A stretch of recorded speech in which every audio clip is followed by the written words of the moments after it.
White House. Chicago political observers expected it. So nobody was surprised that A, he went to the White House with Barack Obama, and B, that when the time came, he came back to Chicago to run for mayor. Backing by ethnic groups outside of the candidates makes or breaks political campaigns in Chicago. No candidate can win solely on their voter base. They need to reach out into different groups.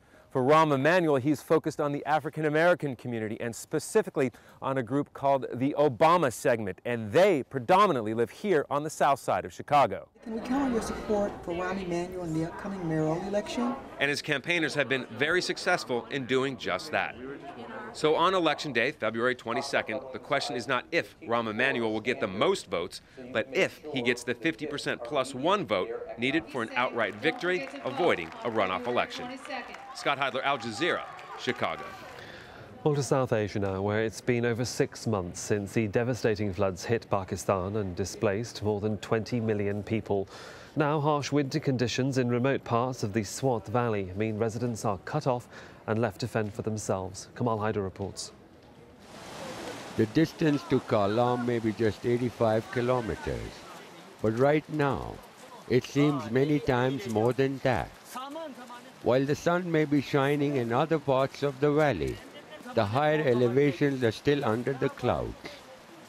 It is estimated that up to 4 million people had to spend a shelterless winter because of the devastating floods that destroyed everything here. But even for the survivors whose houses are still intact, it is a perpetual struggle. What was once a proper road is now buried under snow. Some sections were completely destroyed during the recent devastating floods. For the past 5 months, the only way to travel to Kalam has been on foot, and even essential supplies have to be carried on the back. Our camera team walked with a group of people for 10 hours to reach Kalam in Upper Swat, an area now cut off from the outside world and encompassed by blankets of snow. For shopkeeper Shamsul Hadi, it's a constant struggle to keep the snow from threatening his family's mud hut. He says it's very difficult to get in rations for his shop. The cold already claimed the life of his 7-year-old son. We don't even have the basic necessities of life. We are facing starvation, no medical facilities, no electricity, and no school for our children. For now, his remaining children can also enjoy a small fire for a bit of warmth. Everyone here wants their government to reopen the road, but so far their pleas have fallen on deaf ears. The poor people of this region simply have to endure these tough times. And it seems they will have to do it on their own. Kamal Haider, AlJazeera, Swat. Bahrain's Crown Prince confirms the unrest in his country has led to the cancellation of a major sporting event, and that's left Formula One scrambling to reschedule its season opening race. Those details, as well as all of the other sports news, still ahead on the programme.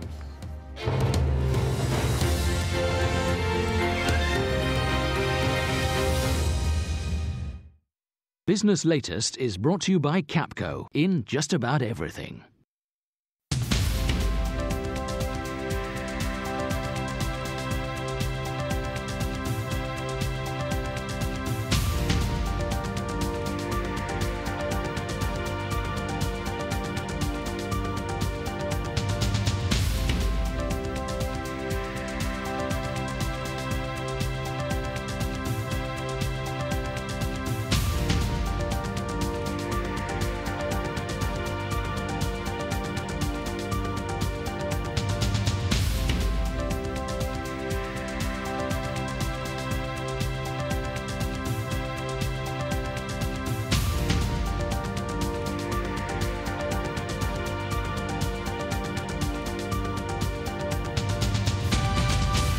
Business Latest is brought to you by Capco in just about everything.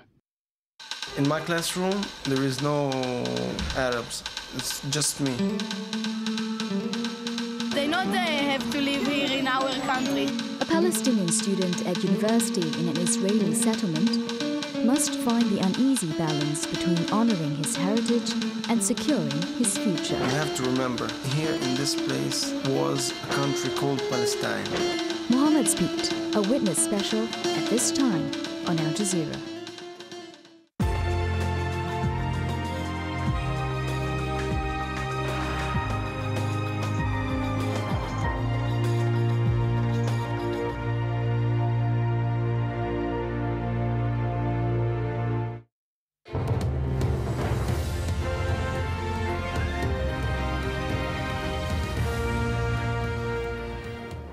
Time now for all of the sport. Here's Stuart. Yes, thanks. And the Formula One season will be starting 2 weeks late after the decision to call off the Bahrain Grand Prix, which was scheduled for the 13th of March. After a weekend of speculation, the Crown Prince finally announced the race would not be taking place amidst the continuing civil unrest in his country. Andrew Potter has more. The Bahrain International Circuit should have been hosting the opening Grand Prix of the 2011 Formula One season in just under 3 weeks' time. Instead, these stands will sit empty as the country's political unrest makes its first major impact on the international sporting world. The decision came from the very top, the Crown Prince. We felt it was important for the country to focus on immediate issues of national interest and leave the hosting of Bahrain's Formula One race to a later date. Since its first running here in 2004, the Bahrain Grand Prix has been by far the biggest sporting event in the country, putting the tiny Gulf state on the international sporting map, and it's also a massive money earner for Formula One. Motorsport reporter Will Buxton has just returned from Bahrain. It's an absolutely huge decision, and the Grand Prix has been the baby of the Crown Prince of Bahrain for some time. It was his love, it was his passion for the sport that brought it to Bahrain in the first place. So the decision on his part to cancel the race was a big one, but I feel the right one. With so much cash and prestige at stake, there's already talk of rearranging the race towards the end of the season in November. But in Bahrain right now, nobody's looking that far ahead. Andrew Potter, Al Jazeera. The Cricket World Cup is now well underway, and defending champions Australia have started their latest campaign with a victory. Captain Ricky Ponting celebrated a record 40th Cup appearance with a 91-run win over Zimbabwe in Pool A. Andy Richardson reports from the Indian city of Ahmedabad. Cricket's world champions may have been in town, but life was carrying on pretty much as normal in Ahmedabad. Organisers, it seemed, will struggle to fill stadia when one of the three host nations aren't involved. Australia v Zimbabwe, not quite catching the neutrals' imagination. Australia's batsmen were little more than steady in the opening exchanges. Shane Watson did break free from his early insecurities, but when he was trapped LBW for 79, and then captain Ricky Ponting was run out cheaply, Australia were wobbling somewhat on 144 for 3. There did, though, follow a runnable 50 from Michael Clark, and that pushed Australia to a solid rather than spectacular 262 for 6. It was expected that Zimbabwe would struggle against pace, and that's exactly what happened. Early wickets from Lee, Tate and Johnson, reducing them